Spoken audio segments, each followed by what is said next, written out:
Howdy, howdy. We are live on a Friday night, Thanksgiving Friday here in the United States, and we have a brand new episode of Lower Decks to talk about. Mike McMahon dropped an episode of Lower Decks on Thanksgiving for us to feast upon.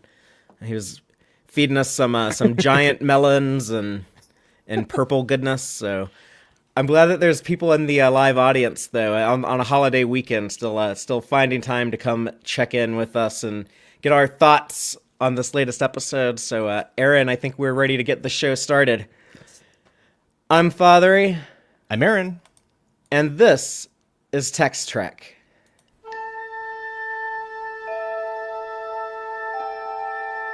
Engage.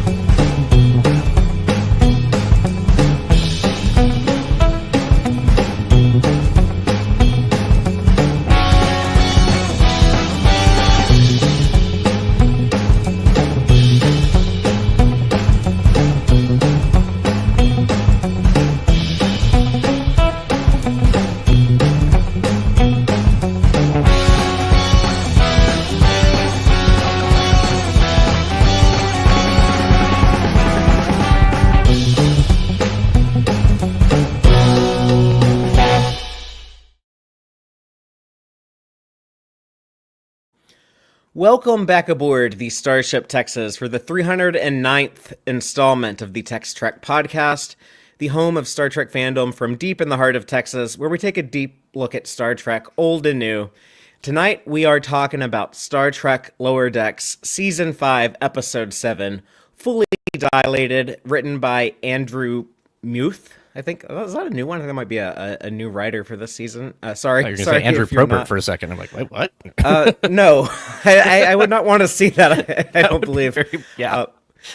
And directed by Lower Decks veteran Megan Lloyd. But yeah, this the title of this episode, Fully Dilated, confused the hell out of me. Like, Aaron, you figured it out before I did and had to explain to me that it's time dilation. Yeah. It was one of those like, what is that? And then like at 2 a.m, it was like, oh, time dilation. Okay. But yeah, we I think finally we were slow figured because it out. everybody else seemed to have figured it out pretty quickly. We didn't. Well, I guess we were taking it like too literal or too like real world. Like, is someone Yeah. pregnant? Like, was someone giving birth? Is Keiko and Worf gonna show up or something? But They could have the purple versions of them at least. Oh yeah, there was. I mean, who knows what happened on that purple Enterprise? I guess it seems like it's time distance different or something. I don't know. It's like, Yeah. or just it survived more than the E did, so or passed when it did in the movie. So the E was never put out. Right. Like, this might have been like what would have happened if the D didn't crash, but also everything is purple. Yeah. Aside from the purple part, there's a really good book that Dayton Ward, I think, wrote about the two, like our version of the Enterprise and the version that didn't crash. Or didn't, yeah. And so they both met up, and their fates were obviously slightly different. But Picard says, "Oh, I always hated that carpet." So I guess in his version, he was not a carpet fan. But then Picard, he was. Yeah, the Picard of Star Trek Season 3, I guess, contradicts that. But Yeah. Well, that was years before. So right. that's- The woes of beta canon. Yeah. But before we delve into this, just a big, huge thank you and shout out to the wonderful Tex-Trek Patreon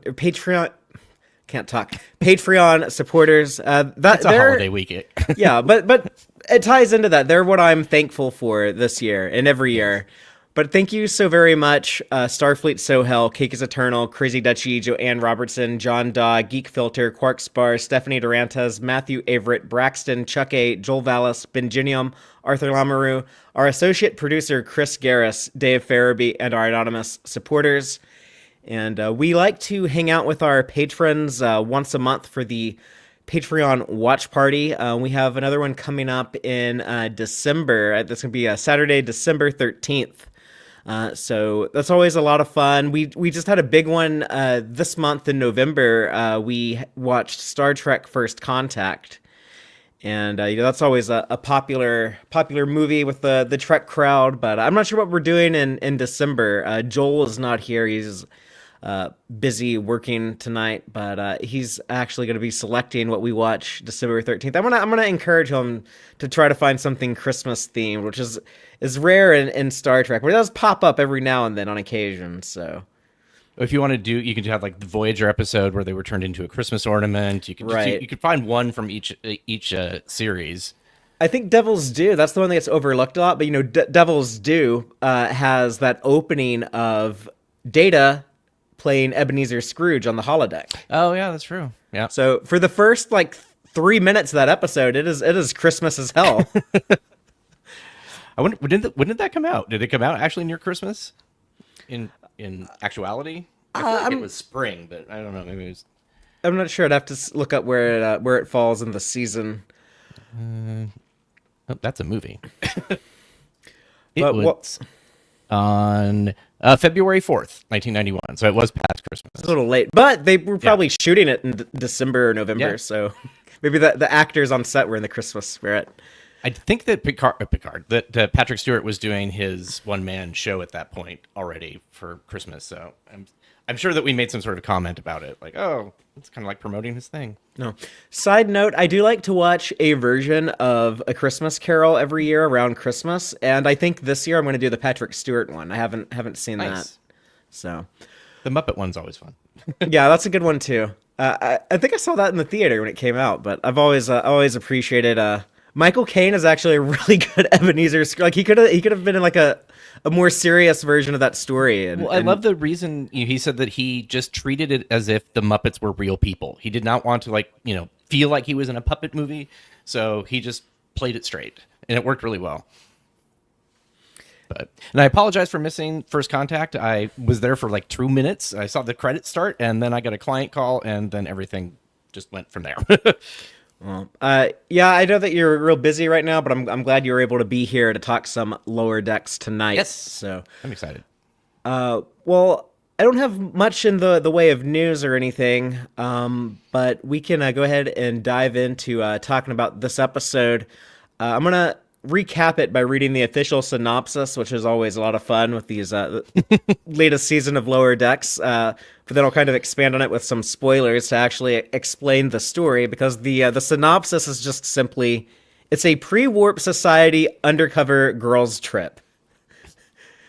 That one works. Yeah, it does, but it leaves It's more a lot coherent unsaid. but it's a lot more coherent than some of the ones that we've had. But Or yeah, at least it tells more of the overall plot. basically a version of the Enterprise D from an alternate universe comes through one of the quantum fissures that have been causing problems all season long. It leaves some technology on a pre-warp planet.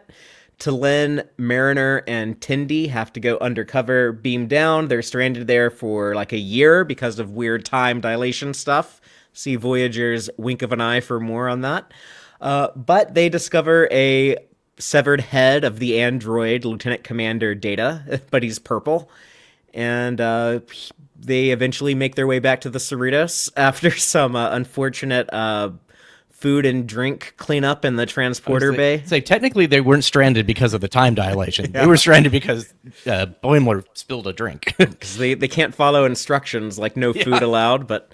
I just love this. Like, I can't wait to find out how this happened. He's like, would Boimler fall over? It's like, But we get a happy ending at the very end with T'Lyn and Tendi both becoming joint senior science officer on the Cerritos. So. I like that solution.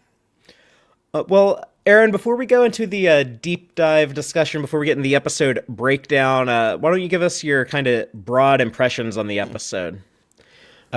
Just the whole time dilation thing I loved because Blink of an Eye is kind of one of my comfort episodes. So I always put that on if I want to watch something fun. I really liked it. I love that they got to explore something that they wouldn't have if they were on the ship. They gave them that buffer time to do these things. And just the whole idea that T'Lyn was trying all along to be cognizant of Tendi's feelings, but Tendi was so focused on thinking it was a competition that she didn't pick up on that. So it's kind of cool that, we're learning that T'Lyn is actually pretty empathetic for a Vulcan. And just, just all the fun stuff, the little, the Snell, and the Carbon Creek reference, and just like all those little things are great. And yeah, and Data, of course. I think if Brent Spiner hadn't been in like a bunch of other stuff recently with Star Trek, that it would have been more of a, oh, that's really cool. But it was nice to actually see Data as Data, not before or anything else. Yeah, and Data, like pre-emotion chip Data, like Data as he was TNG's Data. Yeah, exactly. Except purple. And he actually helps. I mean, it's cool. It's like he's not just a gimmick. Like it does end up, changing things.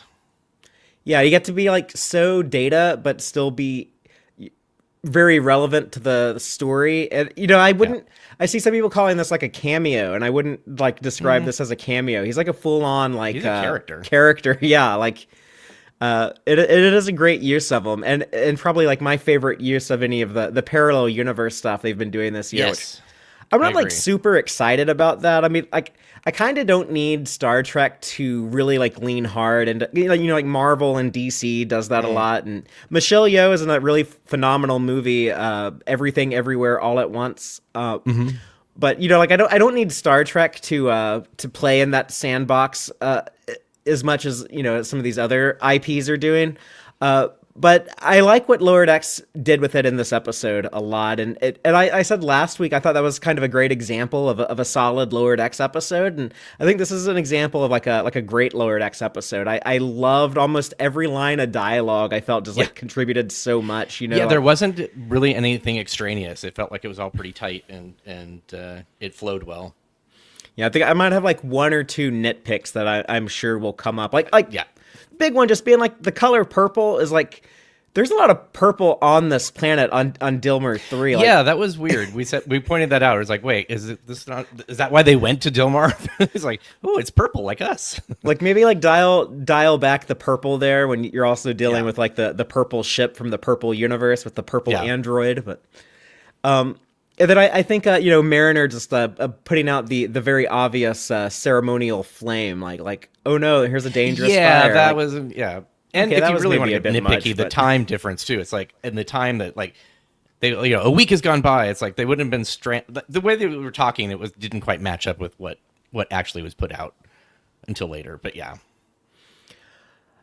But the use of T'Lyn in this episode, excellent. The use of Data in it, excellent. I think Tindy having that arc. I think Mariner as a character who's like embraced her role in Starfleet. You can still have like so much fun with Mariner when she's not like being immature and rebellious and trying to fight the system. When she's like, oh, I'm gonna be like a cool Starfleet officer. I'm gonna do like cool Starfleet things, like have my probe life like Picard and probe life. That's a new term now. It's not like it doesn't go like very smoothly because she's still Mariner, but it's a really cool use of like this like more mature, more evolved version of the character. And I actually I liked the Boimler and Rutherford stuff. I liked the boys being screw ups in this episode. That's the one thing I was like, nah. It was okay at first, and then it just went way overboard, and then didn't make any sense technically in the universe even. But why do you think that doesn't make sense? There wouldn't be electrical sparks. Yeah, that was silly. I agree with that. Also, it's like, LCAR's panels, what's really cool about them is you can go to any panel and bring up that control. So all they had to do is like literally walk across the room and use a different panel. But that would be, not work with the story. I mean, they still could have had it done like really. They could have made the time difference different and then just have it spill and like, oh my gosh, finally, and then they get it. And then, they beam up and it's been that long. But I didn't like time it with like a timer, but I feel like the time dilation might actually work because they're there for like less than a year. So all the if you add up all of the Boimler Rutherford stuff, I think it would come in like under like 52 seconds, which like if a second is a week, then 52 seconds would be a year. Right. There was something in the very beginning where like they were like, why isn't Boimler beaming us back? It's like, you knew that you'd be there at least a week because a second has taken place. So I don't know why they were expecting to be beamed up right away. That was what I was talking about. That part absolutely doesn't make sense. I didn't catch that, but yeah, you're right about that. Yeah, they should have been prepared to be like, okay, we're gonna have to like Yeah. camp out here for for at least a week or two. Yeah, they didn't bring a lot of stuff for possibly that happening. Yeah, you'd think they'd be like a little bit better With the supplied. Doctor, it made sense in Voyager because he's an electronic. It's just that digital. But yeah, they were allowed to bring things.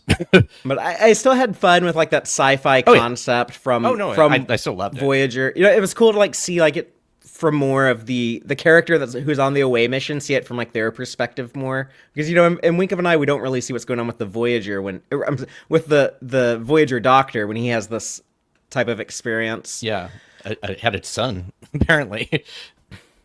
Yeah, and I guess that kind of works better when you just have to leave it up to the audience's imagination. Yeah. But Oh, here yeah, they yeah. don't do that. Here they actually show us what's going on. So it was the same but different. And I like the design of the aliens. It was kind of cool. Like they had their own unique. It's sort of. We were joking when we first saw the trailer. There's like, oh, it looks like they're orange Andorians, but these are definitely they have their own look and feel. Yeah, the things sticking out of their forehead are like described as horns, and they're not like antennae. But they also Yeah. like they did just enough like world building. Like we see enough of like their architecture and their culture and stuff that it feels like a real place that you can imagine our characters existing in for a while. Yeah. But let's go ahead and get into the episode breakdown, starting with the opening in media res with a quantum fissure being closed. It's the third one this week, I believe someone says, and I liked Freeman's description of this purple Enterprise D. They were fighting a army of Tasha Yar clones or something like that. Or something. Yeah. It's like, I can't keep track. Yeah, so I think this is like if the Enterprise D didn't get destroyed in Generations, and then they would have like some different adventures, and maybe Yeah. like that sounds like something that might come up. It's like someone they had clones the- Tasha Yar, and Yeah, I mean they had the clone of Shinzon, so why not? yeah, maybe in this universe there's a Romulan plot involving Tasha and cloning her instead of Picard. Tasha's had some run-ins with Romulans, because Denise Crosby wanted to keep coming back to TNG. So, we also learned that T'Lyn is from the Vilton Flats of Vulcan, which yeah. I guess is like a new Vulcan location. So where is that in location to the Forge? I don't know. I don't know. I haven't looked at I know Dayton Ward has a book, and I actually have it on my shelf. I haven't really looked at the map where it kind of shows where everything is. So I don't know where like Shikar is in relation to that, which is in relation to the Forge. So Yeah, and then it feels like all the planet is the Forge. That's just me. this is like one big desert, right? Yeah. But this opening scene on the bridge, with T'Lyn, they set up the rivalry with her and Tindy about the senior science officer position. When Captain Freeman's like, "Oh, you seem right at home at that science officer station," and Tindy becoming a bit more competitive, and really. What do you think about that with like kind of Tindy's obsession in this episode? I think I like it because it is the other side of her enthusiasm. It's like, but it's also more. It feels very, not human. I was going to say, but it feels very, very natural that somebody might be like that, as opposed to always being perky and positive. And like she eventually is going to like have a time when she's like, okay, I want this thing. Because she said, I wanted this since I could hold a dagger. Right. Which I thought was great. So yeah, I kind of liked it because it showed her as having flaws, but also that she could get over it and deal with it. And you have to have some sort of conflict at some point for the show to work. yeah, well, depending on what point Gene Roddenberry was at in his life, that's he true. might disagree. But like at other points, he would. I mean, like he came up with like Spock and McCoy, so Well, yeah, exactly. he understood the value of like good character drama. Yeah. In conflicts between your characters. But Dr. Tiana made me laugh out loud when she's talking about the planet is full of livestock. It's gonna smell like dog shit. Like I don't know. It's just the swearing Tiana, even after the big use of it last week, it still cracks me up sometimes. I'm a doctor, not a whatever the hell. Yeah, that's what I feel like. Every Star Trek doctor needs to get at least one of those, Yeah. unless you're Robert Picardo, then he gets to do it a bit more. I 900 think times. Prodigy season 2 might have got like a little too carried away with it. I think they Yeah, gave it him did. like 3 in the course of a season, but every Doctor should get like at least 1. I think Yeah. Dr. Culber on Discovery had 2, but yeah, I like Tiana didn't have Tiana's, one until now, so yeah. That's... which is one of my favorite uses of it. In the animated series, they didn't really have. They may have, but the one that I liked was, "I'm a Doctor Spock, a doctor." So it's like instead of like bringing the second part of the line in, it's like, "No, I am this thing. I am this doctor." So Boimler and Rutherford, they don't really do anything outside of the transporter base stuff, and then we see them in the bar at the end. But I guess the newest part of bearded Boimler's personality that they're trying to rip off is, I guess, he was also a fan of drinking micheladas, which I'm not crazy about. I've drank some on occasion, but I don't like the way that a lot of people make them here in Texas is, I guess, like the Mexico style with like Bud Light and tomato juice. But They do that in the Midwest too, though. I've seen that, like in Wisconsin. like they use like beer in it. Yeah. Where It was- I didn't see it personally, but I saw a video of somebody, like going to get one, and that was describing what it was to their friend, and they're like, "Oh, it's kind of like a meal." It's like, yeah, I've never seen one garnished with like cocktail shrimp, but I don't know. I love like Bloody Marys, so maybe if it was Bloody Marys, it had like some Yeah. vodka in there and some tomato flavoring. I've had some crazy Bloody Marys. I've had some that have like chicken wings hanging off of the side. For Boimler being like wanting to be a captain and all the things that he also does some really weird random shit that you wouldn't expect that he would do. Season 1 Boimler, I would think, would like yell at this Boimler for having a drink in the. Oh yeah, he was such like a he was like that kid who's like always following the rules and would get like Yeah. get mad and like yell at everyone else like Well, what is it? you're gonna get us in trouble. When Mariner brought her food into the shuttlecraft with the shields.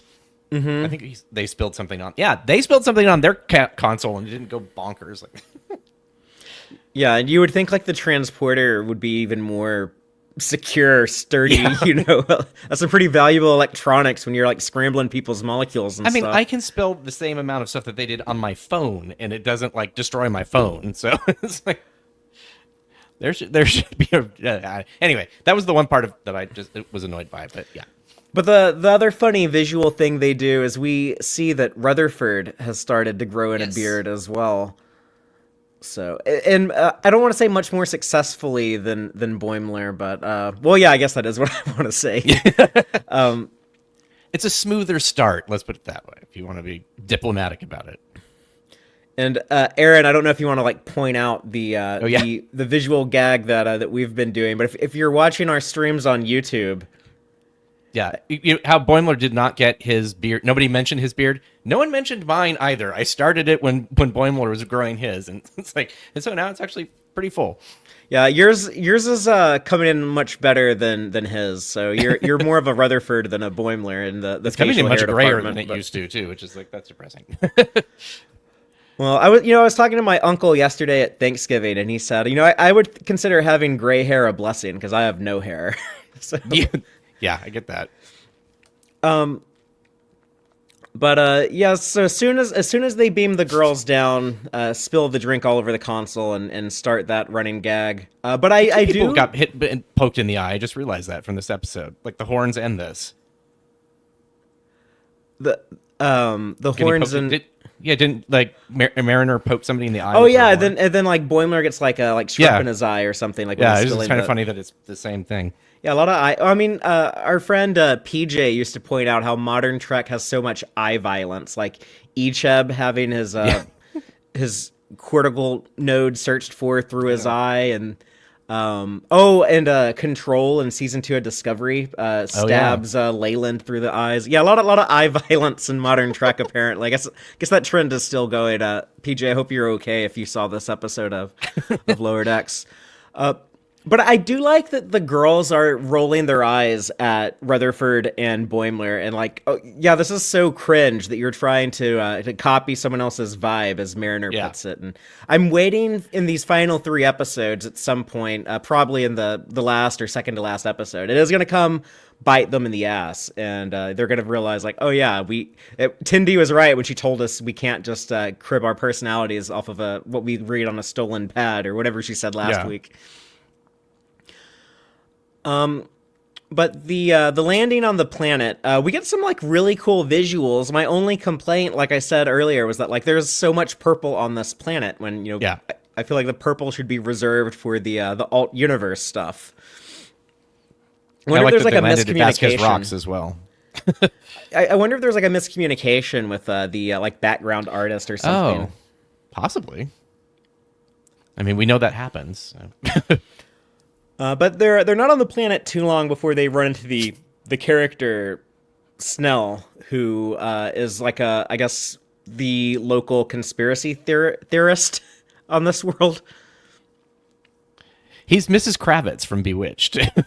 Oh yeah, that's a good parallel. But he immediately thinks that they're suspicious that something's going on. Maybe he thinks that of everyone, and this is like the one time he was right. It panned out, yeah.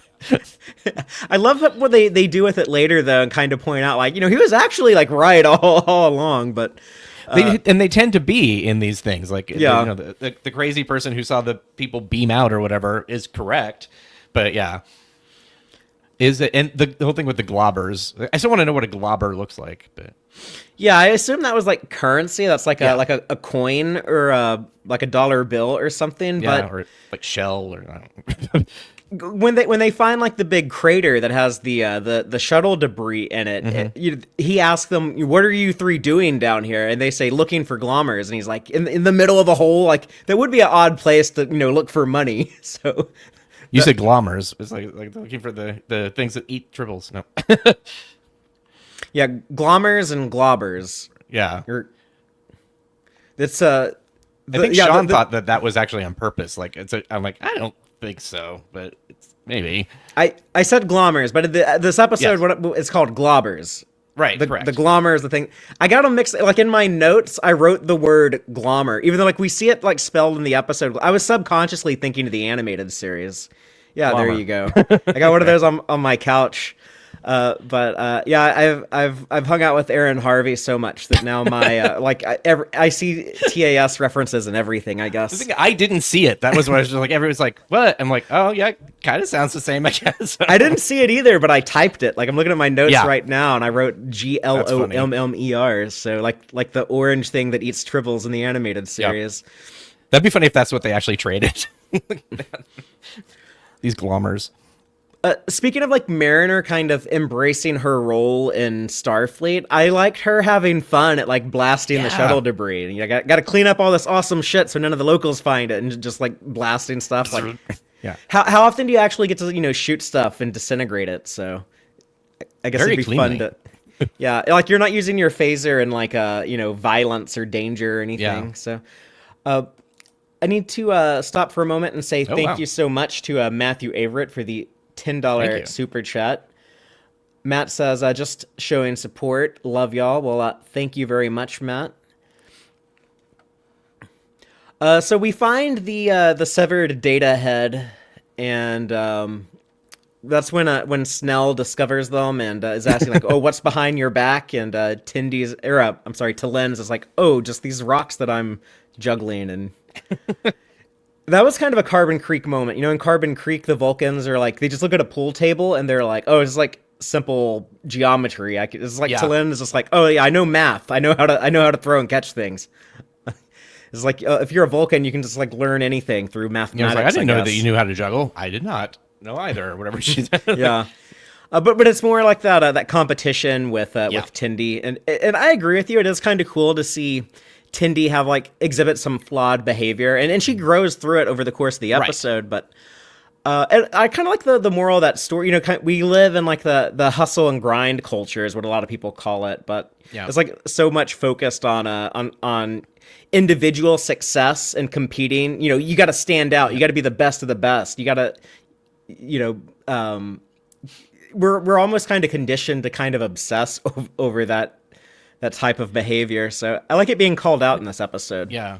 I heard somebody online mention that they thought it was like pitting two women against each other, but maybe because I'm a guy, I just saw it as like two personalities being like, they those are just them. It could have been Boimler and Rutherford for a position. It would have been kind of the same. Yeah.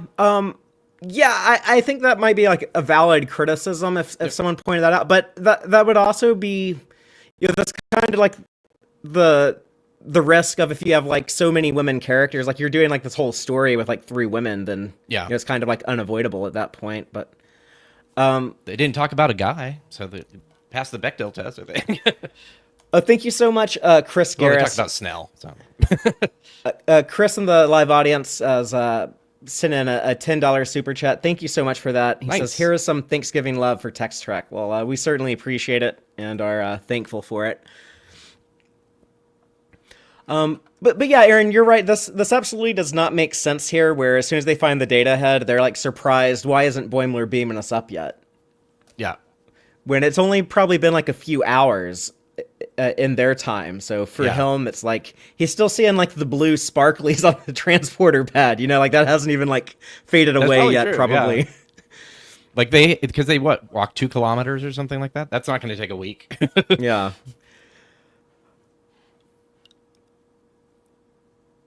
But we cut back to the Cerritos and we see them freaking out, and Boimler using his shirt to try to clean off the console. I can't blame them too much though for how I guess stupidly like they act. Like they do get it like resolved in less than a minute. So that's true. Yeah. The licking thing, that's where it just got like, okay, I'm done with that. Yeah. I can get like taking your shirt off to try to, clean up something. Trying to lick it off is maybe a bit odd, but although I've like spilt food on like my I don't know, on like my kitchen counter or something. Like I might have I don't know. I still don't think I would like lick it off of the surface. You're right, that is weird. Yeah. I could picture me like using my shirt to wipe it off, but yeah, I don't think I'm gonna lick it. No. But if unless it was like to ticking, save something electronic that you didn't want to get destroyed or whatever, if that was the only option.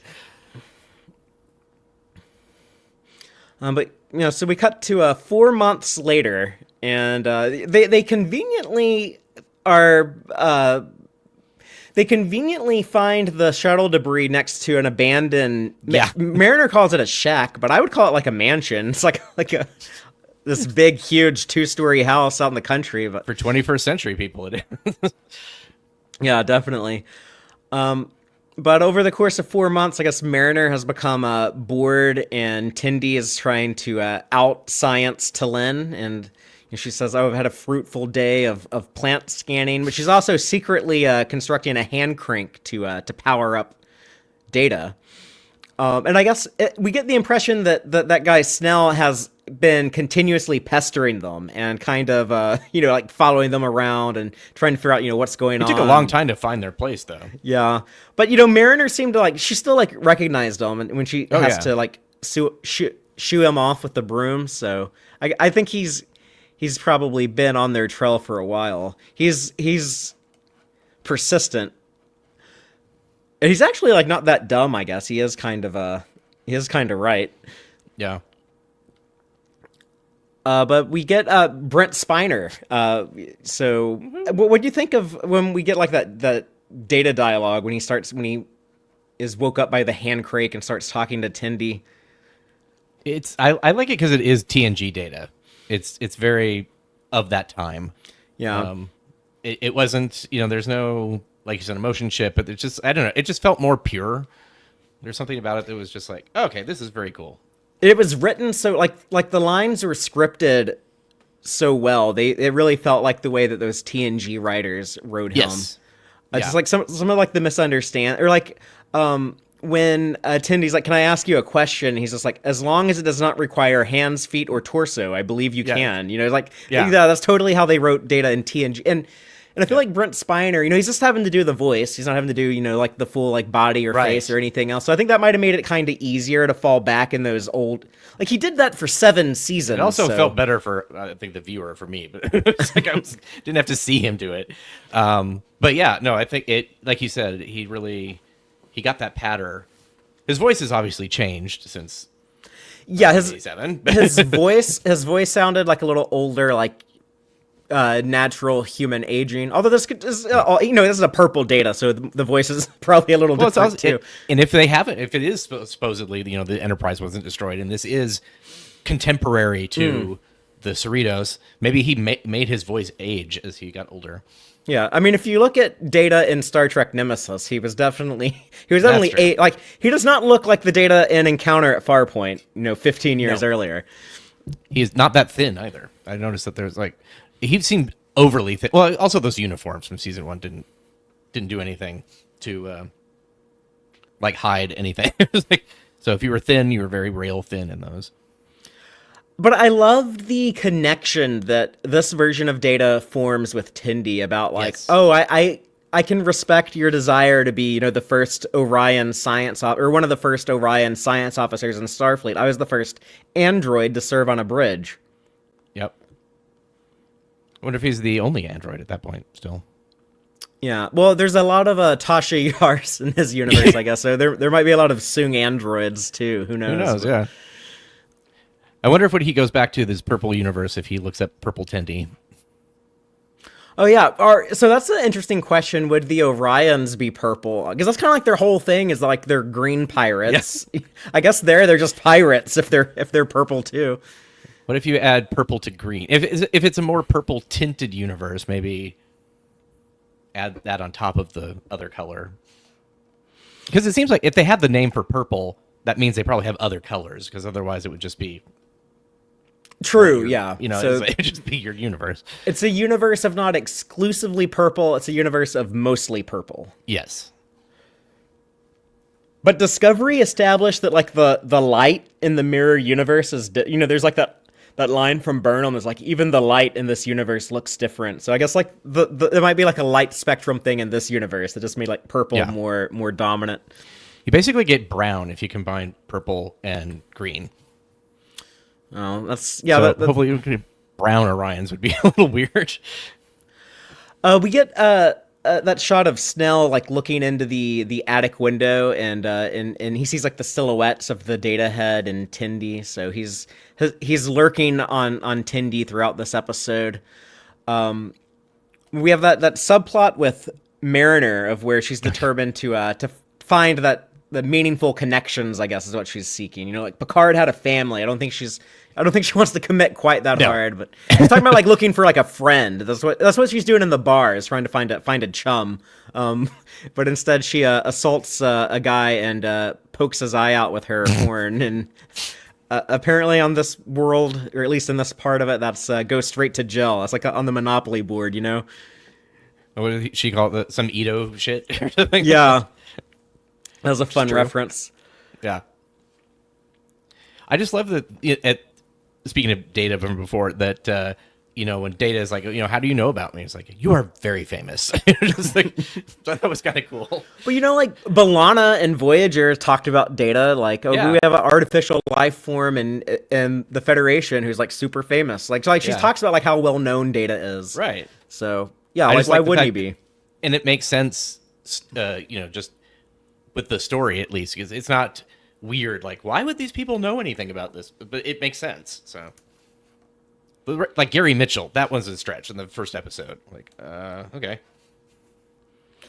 So after Mariner goes to jail, they cut back to the Cerritos transporter room again, and that's when we see them licking the console. I agree with you here. The electrical shocks was too much. That spilled liquid on Starfleet electronics should not shock anyone trying to use it. That is a very badly built ship. I know Cerritos is old, but not. Yeah, not that old. No. I guess you could get electrical sparks if you spilled liquid on a TOS bridge. But every time we cut to them, and then cut back to the planet, we get another time jump. So that's when we go the 7 months after arrival, and now the greenhouse is built and everything. That's cool. Yeah, when they show their house, not only is there T'Lin's windmill, but now we have T'Lin's garden and all of her crops growing, and also Tendi's maybe repaired a little bit too. Yeah, when you first see it, there's like some broken windows and stuff, so they clean it up. I mean, like they've had 7 months, like Right. You can do a lot of renovation in that amount of time. Building the water wheel to power your android, that was pretty impressive. That's pretty cool. It has a little bit of that city on the edge of forever technology. I was about to say that. Okay. Yeah, or no, that's okay. But like the I guess like the light bulbs on top. I think Spock's machine had like some light bulbs on top.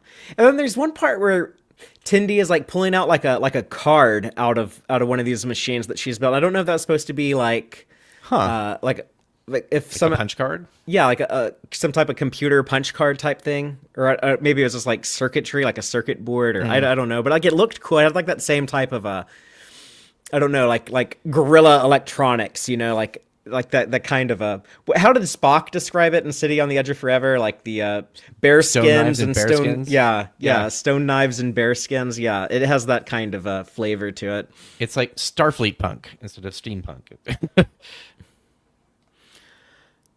But this is when T'Lyn shows Tindy her massive melons.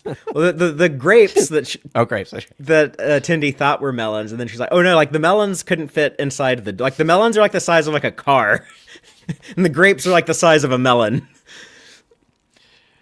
I love the carrots in the background too. You can see that there are like tree-sized carrots. Oh, I didn't even notice those, but yeah, they're huge. How would you even? I guess that's why she wasn't like taking those to the marketplace because you'd have to excavate them. She did too good of a job. Like she made produce so big she couldn't like pull it out of the ground. But I feel so sorry for T'Lyn because we find out by the end of the episode that she's like, oh, my friend Tindy is cooped up in the attic all the time. I'm trying to get her to come engage with us. Maybe like if I grow all like these big plants using my super science brain, she'll want to come participate with me. It was about like this is like the T'Lyn olive branch and the Rutherford, giant olive branch that she grew.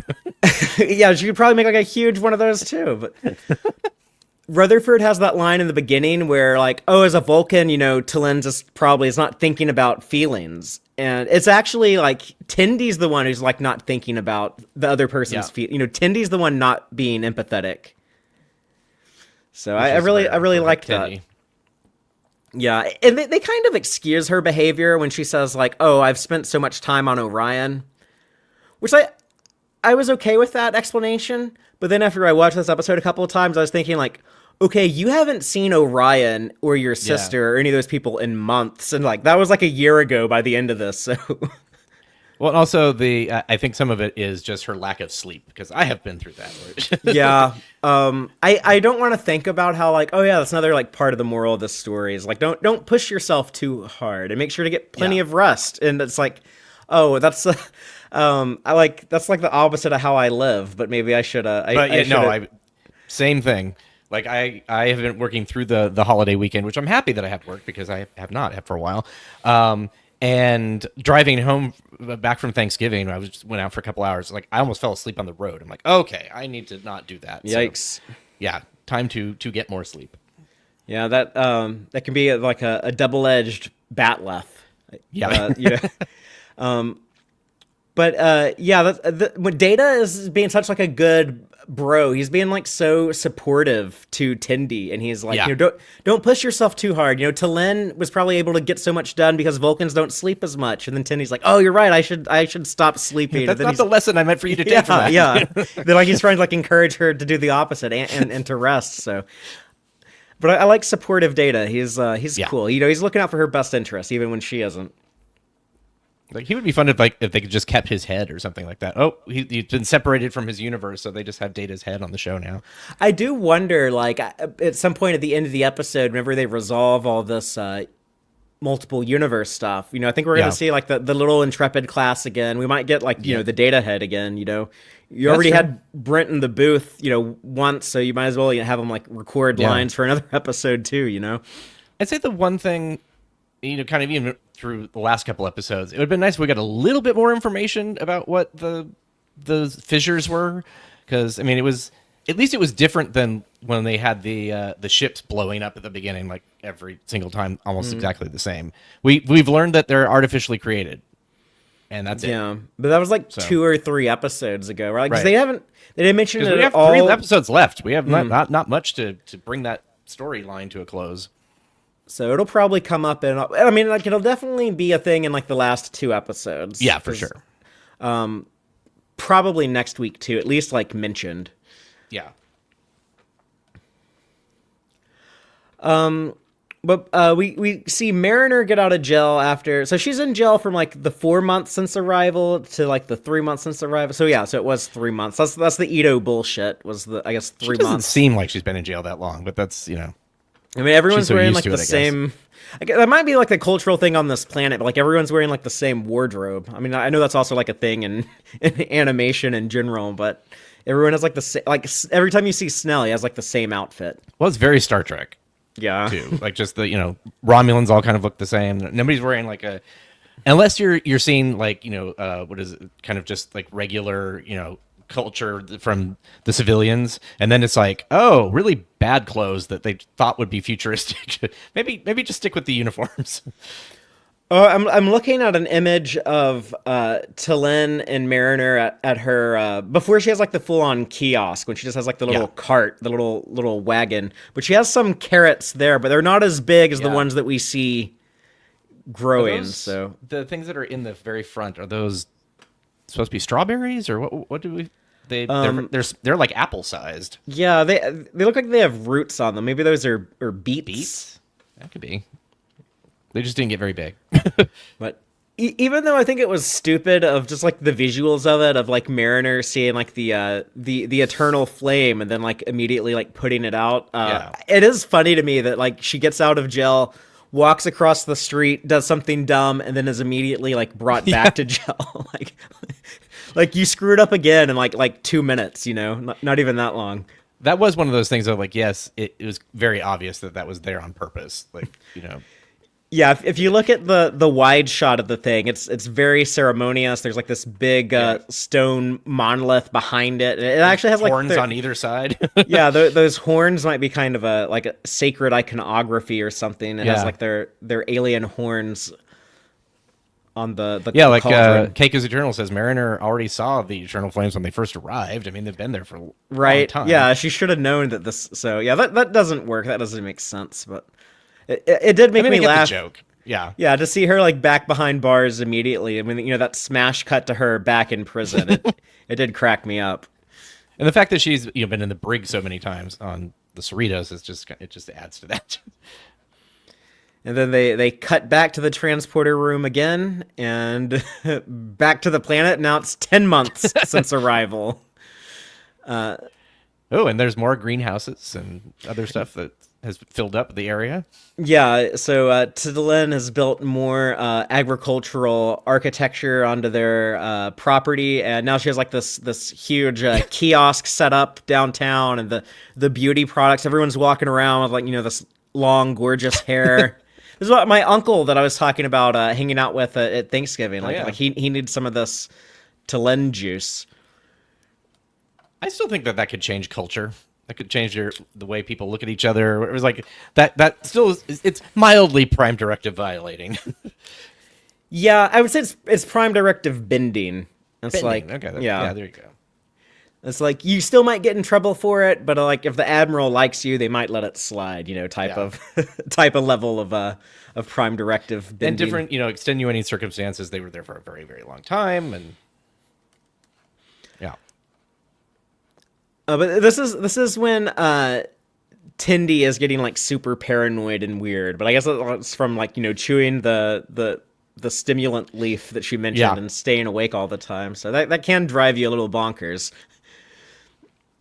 When they get the notification to that they're getting ready to transport, when I looked at that, I thought the same thing before they even got down there. It's like, okay, you don't want this pre-industrial technology or civilization to see her technology, so give her a thing that glows and makes noise, like on her as her necklace, like that. No, don't do that.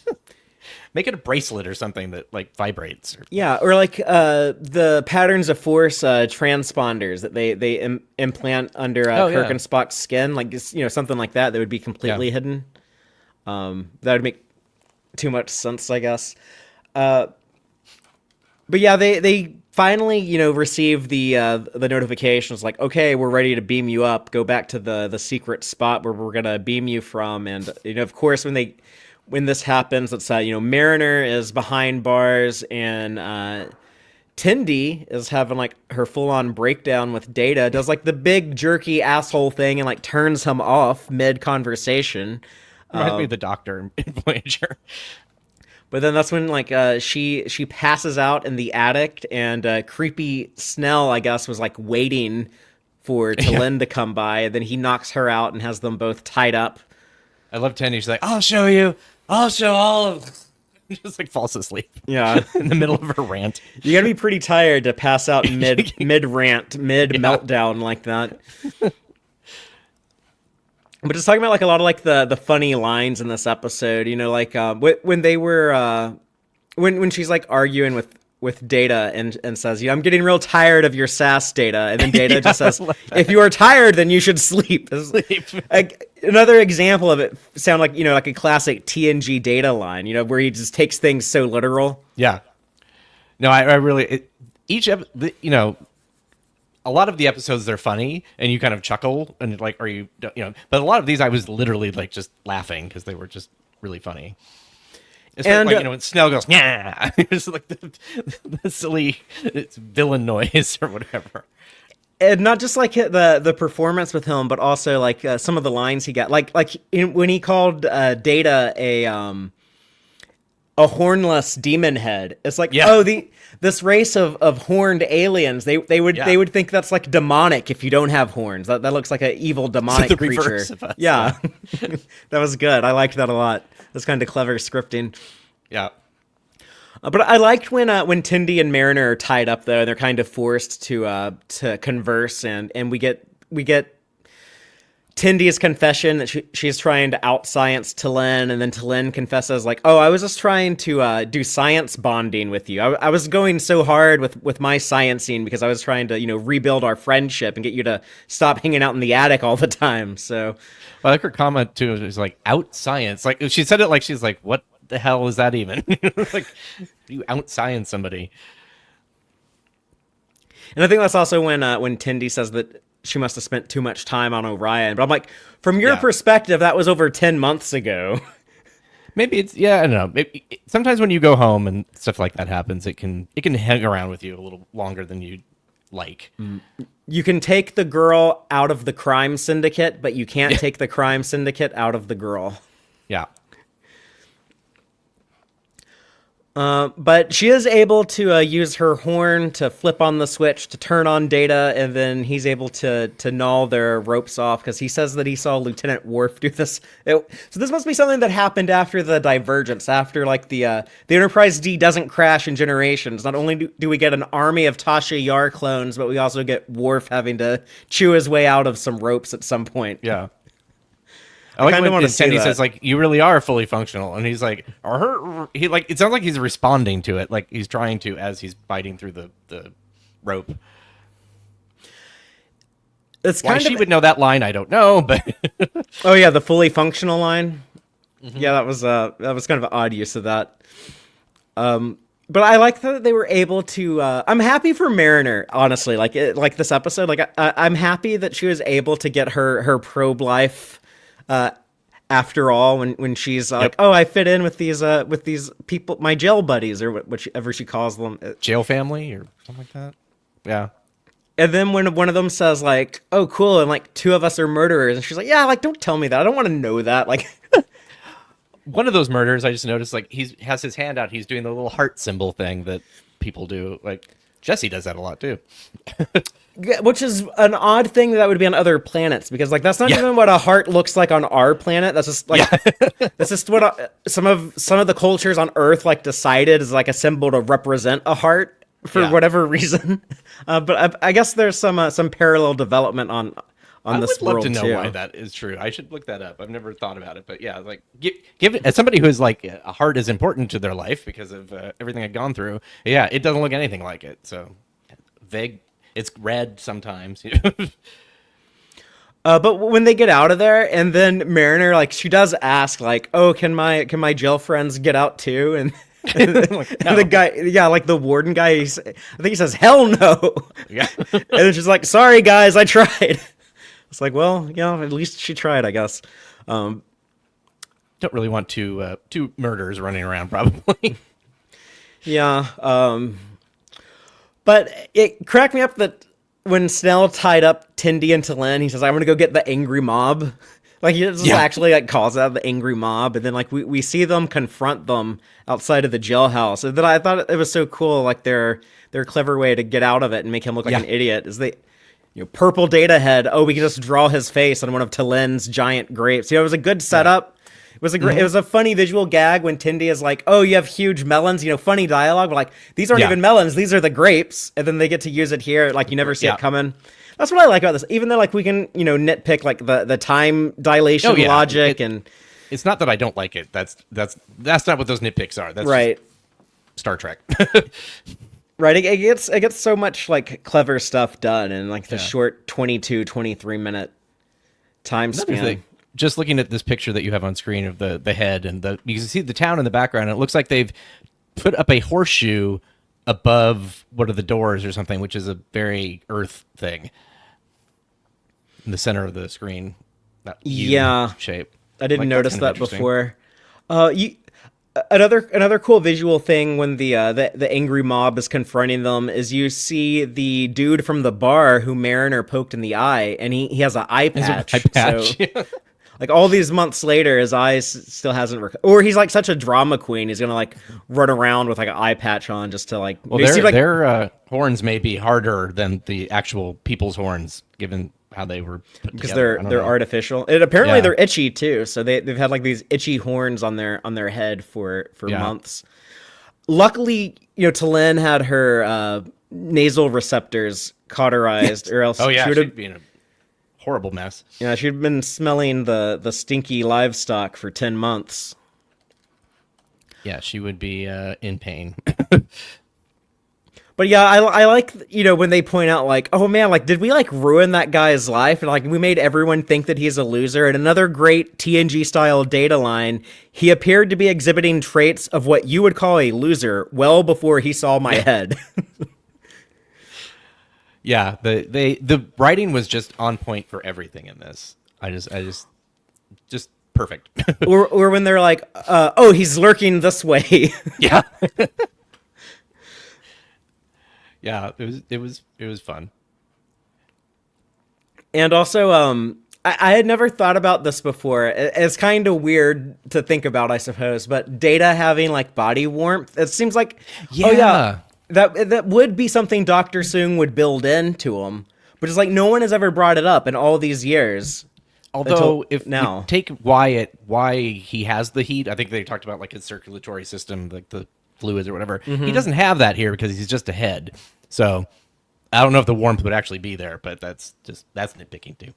But the lines about it too, when he says, why would you be thinking about that? She says, because I think about you all the time because Yeah. you're cool. And like, oh, if I'm cool, why were you expecting me to be warm? Like, Warm, yeah. just that hyper Very literal. Yeah. Yeah. Very Data, very autistic coded.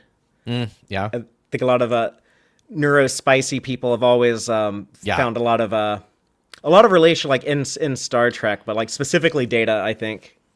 Yeah. I was much more like that in high school than I am now. And poor Snell, he tracks them down to their beam up coordinates like seconds after they beam up. So he tried. He climbed, but- it's like up a cliff or there. Yeah. He's crawling up with his elbows.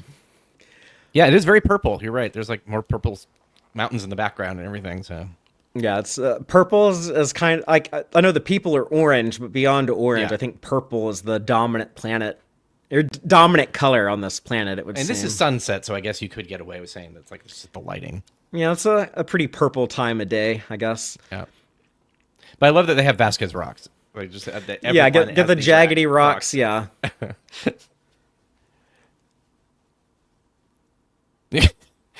You come back and just like, why are you don't have shirts on? Yeah, as soon as they arrive on the transporter pad, they see a shirtless Rutherford and shirtless Boimler covered in their drinks. So Rutherford looks like he's built a little bit better than Boimler, perhaps. well, you know, beef to him. if we take these people to be like the same size and shape they are as they are in like live action in Strange New Worlds when they cross over, you know, like Boimler and Mariner are both like pretty tall people, so like everyone else on the Cerritos is a giant. Like Rutherford is like 8 feet tall. But let's talk about the ending. We get that conversation between Data and Freeman, which is Data is really cool here. I guess like he advises her to that T'Lyn and Tendi work so well together that the best thing she could do as captain would be to assign them to the science officer position together as like a joint team, because that's when they're at their best. I just have to laugh that his head is just sitting on her desk, just talking to him. It's just weird. It's almost like a Futurama or something like that. The glass domed people's heads. Oh, I was thinking of that too. Yeah, a cartoon, a sci-fi cartoon where people have like conversations with heads that are just like a detached head. Yeah, that's incredibly Futurama-y. But it's also kind of that Star Trek audacious. Like I love that modern Star Trek, and especially like Lower Decks, it embraces that audacious attitude. That's you go back to the original series, and it's super serious sci-fi. You know, they took like science fiction seriously for I guess like the first time on television that wasn't the Twilight Zone. But it was also bold enough to do like the most ridiculous stuff, like have Alice chase the white rabbit across the screen, or you know, they do a reenactment of the gunfight at the OK Corral, and just you put these sci-fi characters in like cowboy hats, or you know, there's a lot of audaciousness to Star Trek, and Lower Decks is a great vehicle to explore that. Yeah, I do. I love this conversation that they have, though. It's like, you know, it's like you didn't think of it. It's like, oh yeah, he did spend a year with them in the field. He like really, he's qualified to say what he thinks of them. Yeah, like if we want to, as a Starfleet officer, think about this in like more realistic terms, that would be like, oh yeah, here's like some valuable insight to give their commanding officer. And he's very Starfleet. Like when Tendi introduces herself as I'm Lieutenant Junior Grade Tendi, he's like, well, you're not in uniform. Are you part of Starfleet? So yeah, even though they're not technically in the same fleet, they kind of Data treats her as if they are. Yeah, just a good bro, good friend. Their universe must not be that dramatically different, obviously. Right. So. Yeah, just seems to be purple, and the D didn't blow up. Yeah. But yeah, we get that announcement to the rest of the Lower Deckers. I say the rest of the Lower Deckers. Should we even refer to Lynn and Tendi as Lower Deckers anymore? Yeah. They're the senior science officer. You get like that, you know, asterisk next to it, because I guess they're both like only half of the senior officer. Yeah, I'm like 0.5 of a senior officer, but I really like that though. I think that things like that I wish would happen more often in real life. You know, as opposed to like, here's just this one position. It's like, you know, 2 people could do this. That would be cool. You know, I've thought about that before in Star Trek, actually, like trying to like come up with like a cast of characters, or like the crew of a ship. I've thought about having like, oh, what if you had like 2 Binar, and like together they're like the joint chief engineers. Yeah. But I like this, just having it be like 2 friends and like 2 characters that we both like. And since this is the final season of the show, that is a really cool way to end them. Like for now, I don't want to say like, I don't think it's goodbye forever. I think it's just like goodbye until whenever we return to the Cerritos in a movie or some continuation, or so. You know, I think it'll happen someday. But this is a good conclusion for their arc on the 5 seasons of Lower Decks. Yeah, and having T'Lyn really, it felt like it rounded out the group. There was just something that's like it was what if there was a missing component, it was T'Lyn. Yeah, that is something that I am kind of sad about. Like viewpoint or something. I have not had enough T'Lyn in my life. Yeah. Like I need, of all these characters, I really want more T'Lyn. I also would like more Ensign Ollie from last week's episode, but not I'd sure. miss T'Lyn more. Yeah, totally. Like T'Lyn is also like. I was thinking of this one of the times I was watching this episode. Though, is, Star Trek has such great Vulcan characters, and like Spock, one of the most iconic characters, and I was gonna say science fiction, but maybe in like all time like American pop culture, he's pretty damn iconic. True. But that being said, like T'Lyn is one of my favorite Vulcans in all of Star Trek. I like that she reminds me of the positive parts of Kim Cattrall's Vulcan portrayal. Yeah, and she has. I always thought that was a great. The hair look. does too, obviously, but yeah. I mean, it was a cool way of like combining the like TNG onward Vulcan and I guess like specifically like Vulcan women were depicted to have kind of more of like the standard Vulcan Romulan bowl cut haircut. Yeah. Whereas, previous Star Trek, they gave a lot of the Vulcan women long hair, very like Earth-like. But if you look at T'Pau in the original series or Savick in the movies. So I thought what they did with Valeris in Star Trek 6 was such a great look. It kind of combined those two. And I like seeing it again with T'Lyn. Yeah, no, definitely. Yeah, it's a good combination of like, it's kind of cute and kind of alien, but feels very Vulcan. Yeah. It's, it's been 50 plus years or that it's just weird to think it's like, oh, we've had that much time to know what is and isn't a Vulcan, like intuitively. It's just like that's been in our culture so much. Well, and you can watch Star Trek Prodigy and see Majel has a pretty radical hairdo for a Vulcan, but that was intentional to that show. She was kind of a radical Vulcan, even more so than T'Lyn, I think. But I did like that parallel. They were kind of like the two rebels, basically. Yeah, they both added both those shows had a great cast of characters, and both got so much better when they added the cool Vulcan gal to the group. But we end the episode with Mariner's soap flute and Data Head being torpedoed back into the quantum fissure. So real quick back, I just noticed that T'Lyn is also drinking water. That's Everybody her favorite has, drink. Yeah, I just like, oh, that's cool. They didn't just randomly color in her drink or something. Sorry, I thought about it though. She was drinking room temperature water as her beverage of choice. The flute. Yeah, I guess she spent months in prison, so I guess that would be enough time to carve a flute out of soap. Clearly, not enough time to master playing Learn it. But sort of like playing the bagpipes when they shoot Spock off into in Star Trek 3. So it sort of mimics that a little bit. So the next time any of you watch The Wrath of Khan, when they get to like the funeral of Spock and Kirk. Wrath of Khan.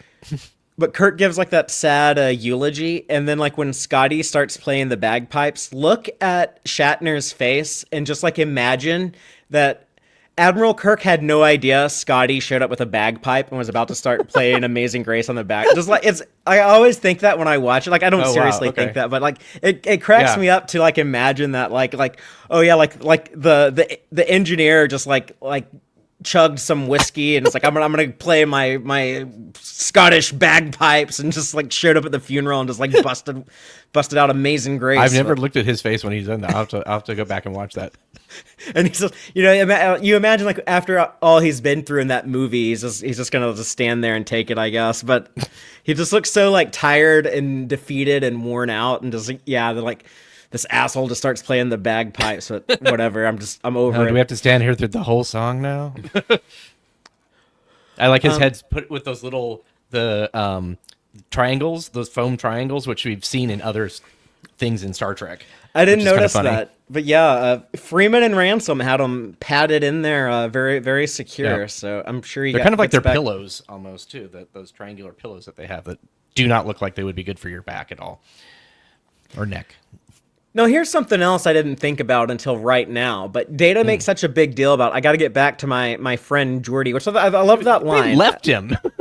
But yeah, like, why isn't Geordi on the Enterprise being like, We got to go back. We got to go back to that non-purple universe and get Data. Yeah, and were they? This has been months, obviously, because of the Right. Oh no, it hasn't been. Sorry, it's only been on their time. Oh, right, it's only been you're a very right, very you're short right. period of time. Yeah. Yeah. So I'm thinking it's like maybe it was like oh okay, there's nothing we can do. We're going back to our universe or something. Maybe that was just the path of what happened. And they wouldn't. I mean, he didn't give up when it was the most toys episode. So I don't know if Geordi would actually give up that easily. But speaking of Geordi, the other cool scripting thing, I thought like, okay, that was kind of subtle how you snuck it in there, then it has like a big payoff you don't see coming. But they mention, the Data Geordi bond friendship, and then that's part of why Freeman takes his advice, because like, oh, you're, super science best friends with your friend Geordi, so you when you say that you see the similar dynamic between T'Lyn and Tendi, I should take you seriously. Yeah. So I thought that was because cool. that's always, bore really good fruit for them. That's a weird metaphor with the fruits from the planet as well. But yeah.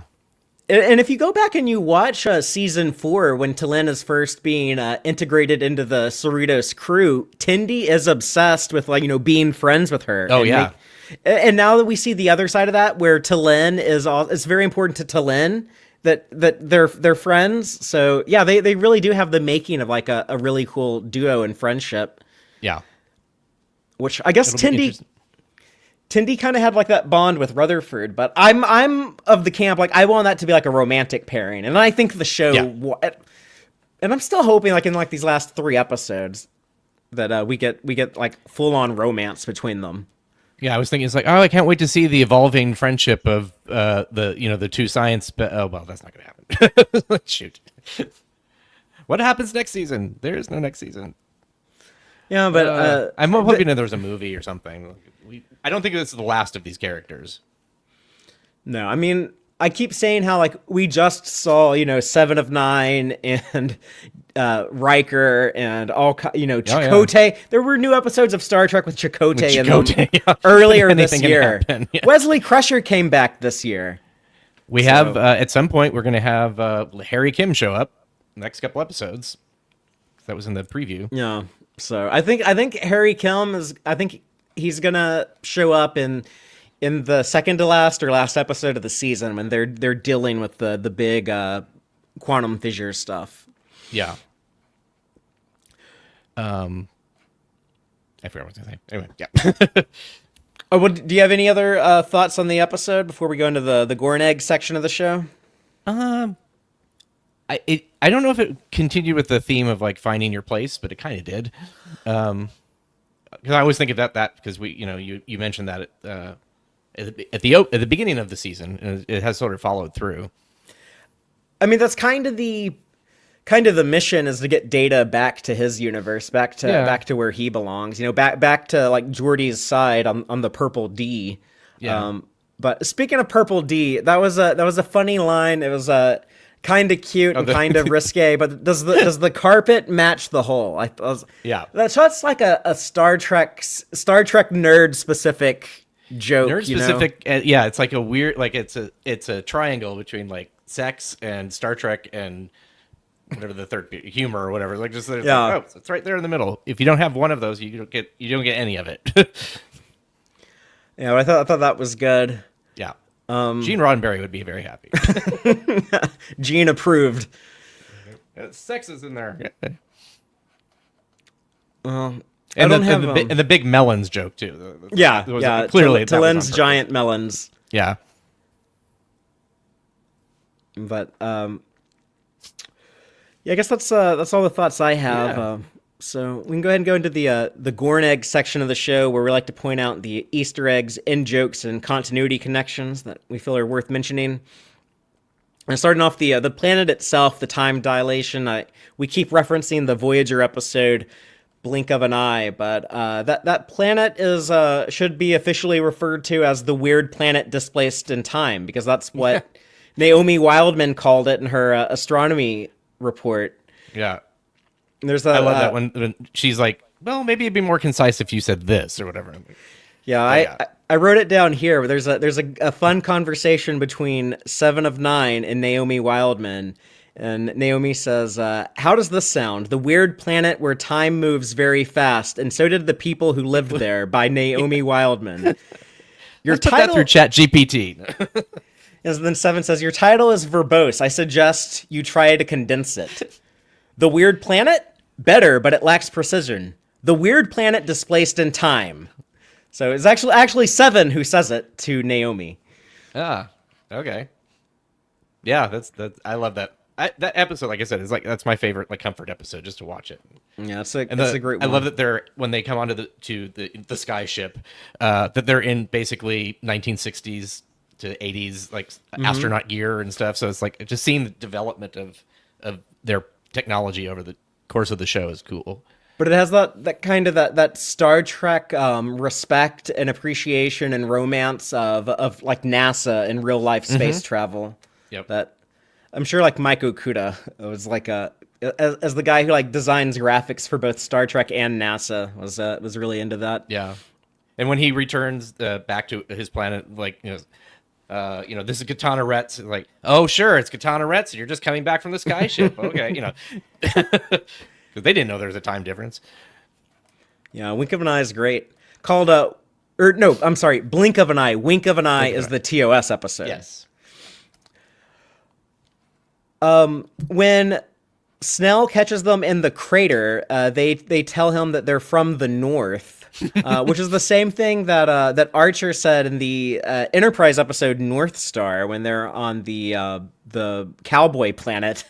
It's also what Pike says in the Church Planet episode of Discovery, season 2, episode 2, New Eden. So And it's also the Romulans in Picard. It's just why they have the different forehead from the north. Yeah, it's like the Doctor Who thing of lots of planets have a north, I guess. Yeah.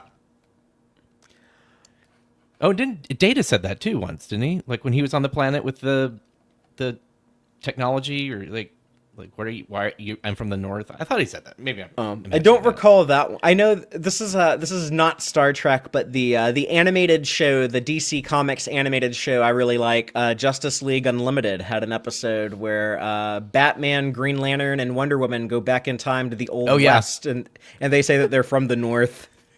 My favorite thing of that is that she's like, these are the slowest, biggest bullets I've ever seen. And she's like deflecting them, just really like burr, whatever. Yeah. Diana like nonchalant, like deflecting the like 1880s gun bullets. Yeah, that was great. Tindy tells Mariner, my away mission resume is going to be more padded than a Romulan shoulder. I loved that line, but yeah, taking a cheap shot at the Romulan wardrobe and TNG, but like, those shoulder pads are ridiculous. So. Yes. Mariner makes several references to the TNG episode, The Inner Light. So that was the one where, as she says, Picard lives out a whole lifetime and is tricked into thinking he's a family man in like 20 or 30 minutes. After Mariner shoos away Snell, she says, why is there always a suspicious lurker when you're in a Carbon Creek situation? I'm referencing that episode of Enterprise, which...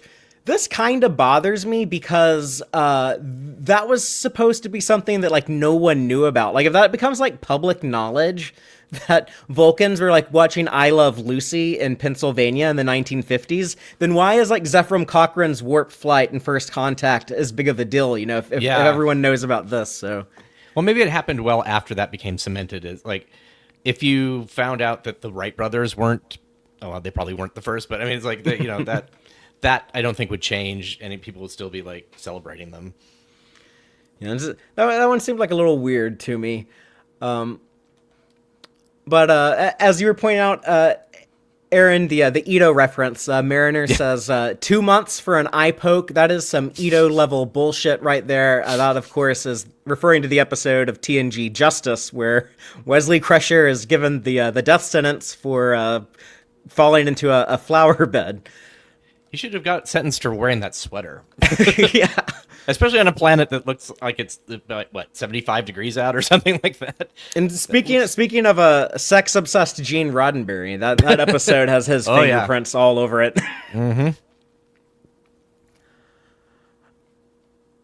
When Data is telling Tindy about his previous experience being just ahead and being discovered by a guy in a silver jumpsuit who helps Picard dig him out, that is referring to the TNG episode Time's Arrow Point 1, where Data has to go back in time to San Francisco in the 1800s and hang out with Mark Twain.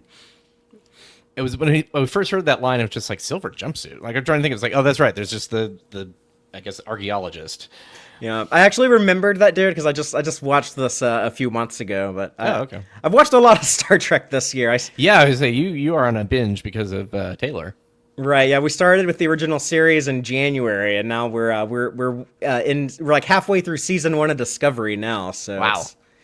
it's been a hell of it. But 2024, that's a big Star Trek year. Irish reunification, Bell riots. We haven't gotten to it yet, but Kirk and La'an come back in time to 2024 on Strange New Worlds. So, and 2024 is a great Star Trek year. I know we're almost out of it, but I guess enjoy the year of the Bell riots and the Irish reunification while you can. It's sad when the universe that is portrayed as like the bad things happening feels better than the universe we actually live in. Yeah, you watch the Bell riots, and it's like, we just got to put this on the net. When they see it all over the world, it'll fix everything. It's like, oh no, I guess like people actually don't care, but Yeah. anyways, the last Gorn egg I got, another line that you pointed out, Aaron, but when Tindy says, "Wow, you really are fully functional," at Data gnawing through the rope, but that line, I believe, was said twice in both times before Data has sex in the Naked Now with Tasha Yar, and then again in Star Trek First Contact with the Borg Queen. So not sure why it's used here. That does seem like a bit out of place, but that's all I got for Gorn eggs. Yeah, I can't think of anything else. I'm trying to think of anything that I noticed, but nope. But overall, great use of the universe. Yes. As our friend Larry Nemechek likes to call it, when you call back to these things, it's not nostalgia, it's not fan service, it's using the universe is the way I like to look at it. But y'all heard me and Aaron talk about this episode for over an hour, so you know what we think about it. Please let us know how you feel about it. You can comment on YouTube or on Spotify, or join the Tex-Trek Discord server, links wherever you're watching or listening to it, and talk to us there, or reply to my posts on social media and tell us your feelings. We might share them next week. Last week, we got some feedback on the episode of Gods and Angles. So on Blue Sky, Lower Decker Astra says, "I thought it was pretty good. I love the Lower Decks take on Romeo and Juliet, and not gonna lie, having them create a baby was the funniest thing ever. Also, Ollie saying, 'You don't know me,' and then being a Mariner clone was hilarious." Yeah, I'd like to see more Ollie, like at least give us a shot of her in a gold shirt working in engineering, because we know that's where she wants, talking about like that theme of like finding your place where you're at home. Well, maybe she'll use her powers in the last episode or two. That would be cool. We're talking about bringing back the little Intrepid, maybe bringing back this data head on the Purple D or something. Like maybe Ollie will have some big role to play in the finale. That'd be cool. Also on Blue Sky, Gavin says, "A fantastic episode, lots of fun. I just wish we had more time to get to know Ensign Ollie." So other people are asking for more Ollie too. Yep. And on YouTube, one of our longtime regulars, Opinions No One Cares About, says, "I think this can be boiled down to a sort of mashup of Lonely Among Us, The Outrageous Okana, and a dash of Who Mourns for Adonais thrown in." So that's a pretty good alchemy for a Lower Decks episode, yeah. So I'll be curious, Opinions, can you tell us the formula to this week's episode? It definitely has a lot of blink of an eye, but what else is in there? Let us know. But that was a lot of fun. I liked getting to talk about this episode with you.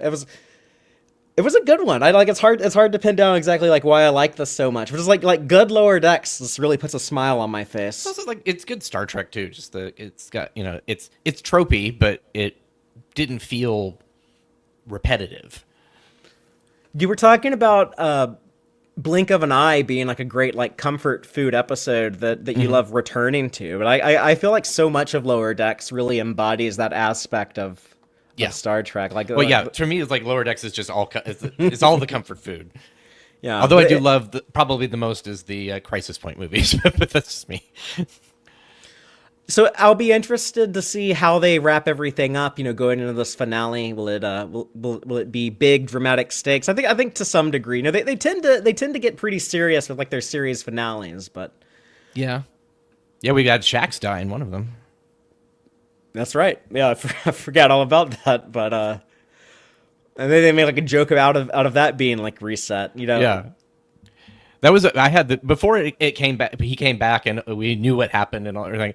Like I had the conversation / argument with Mike McMahon. It's like you're completely mining the emotion that we had of it from this. It's an animated show and everybody felt really, really bad. And it's like yeah, but it's Star Trek. They have to come back. I'm like, okay. But that's like that thing that makes it work where you just like point it out, where you're just like, oh, that was like the whole point, you know, like this is like Star Trek will cheapen deaths and bring people back, you know, whenever they want to. It's like, yeah, it's not as bad as the Tribble Blood from the Into Darkness, at least. So yeah, that's ridiculous. They basically cured death at that point. So I just watched that a week ago. I just had the Kelvin trilogy rewatch. But speaking of that, I'll go ahead and plug some of that stuff that I'm doing with my partner Taylor, who's watching all of Star Trek for the first time. We've been posting her reactions and occasionally live posting on Blue Sky. So make sure that you're following me on Blue Sky at Tex-Trek to get all of that going forward. I guess if I'm plugging stuff, I should also talk about I've mentioned it on the show before, but I'm also currently doing a Superman podcast and YouTube channel, the Supermaniacs. So you haven't missed much. We've just gotten started over there, but you should check that out. If you're curious about the new Superman movie coming to theaters next year in 2025, Monday, December 2nd. When this podcast is going to hit a lot of audio platforms. So maybe today if you're listening to this, but we will be live on YouTube talking about everything we know about that upcoming James Gunn movie. So I think a lot of people will be interested to check that out if you're following DC superheroes or Superman. So, I have something to plug. Give me 1 second, Aaron. Just want to point out Eggsy Trek Jedi and the live audience is also mentioning the TV show Superman and Lois is finishing up. And yes, we're going to be talking about that on the show. That final episode is also Monday, December 2nd. But I love that show. I'm looking forward to talking about that. But Aaron, please, by all means, plug away. No, it's okay. What do you got? It's either next week or this week or next week coming up is the Star Trek Explorer basically put together a compilation of some of their issues, and my artwork is in it, and my artwork is actually the end papers, which is kind of cool. So it's like the front and back of the book. It's an animated series story called, what is it, Forewarned and Three Armed, I think. It's about Eric's Lieutenant. Nice. Oh, I love that. That's a clever title. Yeah. So that was a lot of fun, and I'm an ensign in there. Like, he wrote me into the Ensign Harvey. Like, I always joke, I say, I'm never gonna have a ship named after me or anything. It's like it's just the USS Harvey. Like, that just sounds dumb. But Ensign Harvey, that sounds. I mean, obviously, that sounds like a person. That sounds like someone who'd be in Starfleet. That's cool. So it's got a lot of great stories. Walter Koenig wrote one. There's Greg Cox, Una McCormick. So if you like Star Trek literature, check it out because it's fun short fiction. Super cool. There's that Lower Decks comic is out now. Yes, and I just started. Somebody sent it to me because, like, as you know, if you know me, that I'm a huge fan of the Bonaventure, and they did get everything right in there, which is good because all the people who were reporting it were giving it the wrong registration or registry, and so it is USS Bonaventure. It should be SS Bonaventure, 10281 NCC, which is a really weird. But there's some great lines. Just Tiana's like, "What the hell is that?" She's like, she didn't say hell, but she said something worse. And they basically, it's, I'm not going to spoil the comic, but it does continue into the next episode. So the Bonaventure is in more than one issue, which is kind of cool. Yeah, but it does look like fun. Bonaventure from the animated series episode, the Time Trap. Which, yeah. This is the comic I wish that I had been involved in. I didn't know that it was happening until it was already well underway. But watching it is really, or looking at it is really great. They also have an LCARS display. And it's not correct. It's not what it is. But they said, they point things out and it says, giant porthole, two stories tall, or something like two decks tall. Like, why is it that big? So the LCARS even is a joke in there. Aaron, I don't know if I've ever told you this, but speaking of hashtag Taylor's Star Trek mission, an episode of the animated series that she keeps referring back to is the Time Trap. Like, she really loved seeing like all the different species like together, like the big council table, but mini Federation of Planets. Like she like, we watched that months ago, and like she brings that one up all the time whenever we're watching like newer stuff. Cool. So I still think there's a Xindi alien in there, and obviously not for real, but easily easy to retcon that. Yeah. What is it? The insectoid? Yeah. So yeah, but that's what I've got going right now.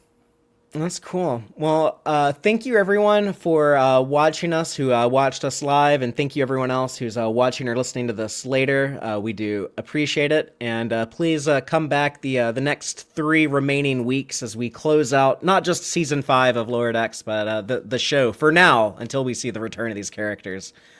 But we'll continue to be doing this on Friday nights with the deep dive discussions, and we didn't do it this week because of the holiday, but Rachel is doing the first reaction streams on Thursday nights, so check those out too.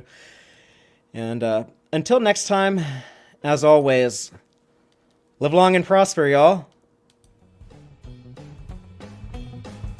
Listen to the Tex-Trek podcast through Apple Podcasts, Google Podcasts, Spotify, or at tex-trek.com. Like us on Facebook at facebook.com/tex-trek, and follow Fathery on Twitter at txtrek. Please support us by liking our videos and subscribing to our channel on YouTube. Thank you and take care.